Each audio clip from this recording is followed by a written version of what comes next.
En France, tous les ans, 11 000 femmes meurent du cancer du sein. Nicole, 53 ans. Puis l'affolement général, je pense que quand même, il y a quelque chose. C'est cette tache blanche. C'est la tumeur cancéreuse. Ça vous a choqué quand on vous a dit c'est le cancer? Il m'a jamais prononcé ce mot, mais il m'a dit de toute façon, il faut intervenir de suite, c'est pressé. Donc, qu'est-ce qui peut être pressé à intervenir de suite? Je n'avais pas 36 solutions. Nous avons rencontré Nicole à l'Institut Bergonié à Bordeaux. Ici, on l'appelle la maison du cancer. Nous avons proposé à Nicole de la suivre quelques jours, quelques semaines, quelques mois. Novembre 99. Accompagnée de son mari Serge, elle se rend à sa première consultation. Il y a 10 jours, la vie de Nicole a basculé. Lors d'une visite de routine, le gynécologue découvre une boule dans le sein gauche de Nicole. C'est un cancer. Ça a été un choc pour vous? Oui, pour tout le monde. C'est une condamnation à mort en l'espace de 3 minutes. Ce n'est pas une condamnation à mort, mais il faut aller très vite. En urgence, son gynécologue lui a organisé un rendez-vous avec une équipe spécialisée dans le cancer du sein. Ce n'est pas la première fois que Nicole consulte pour ses seins. Elle a déjà eu une fausse alerte il y a quelques années. De routine, c'est-à-dire qu'on m'a déjà, il y a 2 ans et demi, opéré d'un adénofibrome. Et donc là, j'avais eu très peur. D'abord la chimiothérapie, puis la chirurgie et les rayons, un traitement lourd. En gros, le traitement va probablement s'étaler sur 6 à 8 mois. C'est jamais léger, une chimiothérapie. 3 jours plus tard, nous retrouvons Nicole pour sa première cure de chimiothérapie. Pour cette première cure, on lui fait porter un casque réfrigérant.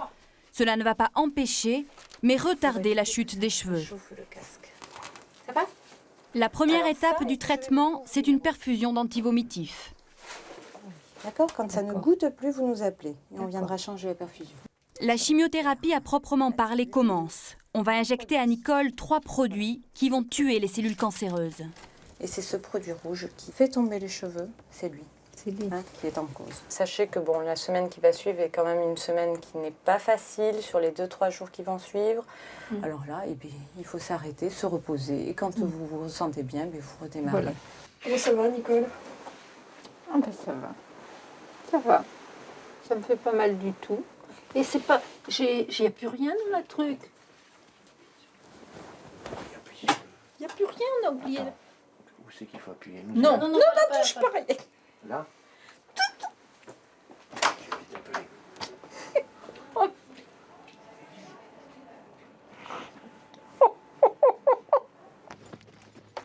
Mai 2000.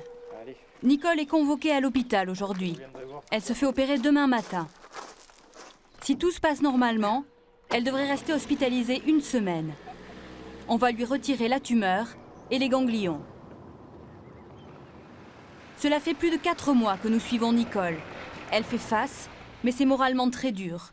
Elle attend beaucoup de cette opération, c'est presque une délivrance. Elle aimerait qu'on lui extirpe définitivement ce cancer qui la ronge.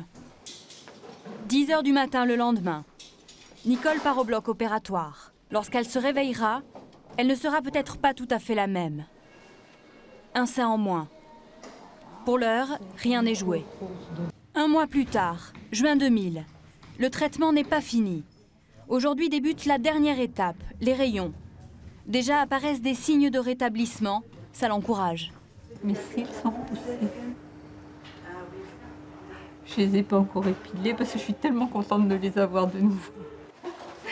7 mois de traitement qui touchent à leur fin. La maladie s'était complètement emparée de la vie de Nicole. Oui, franchement, oui. D'un autre côté, je pense que j'ose pas dire que ça va me manquer.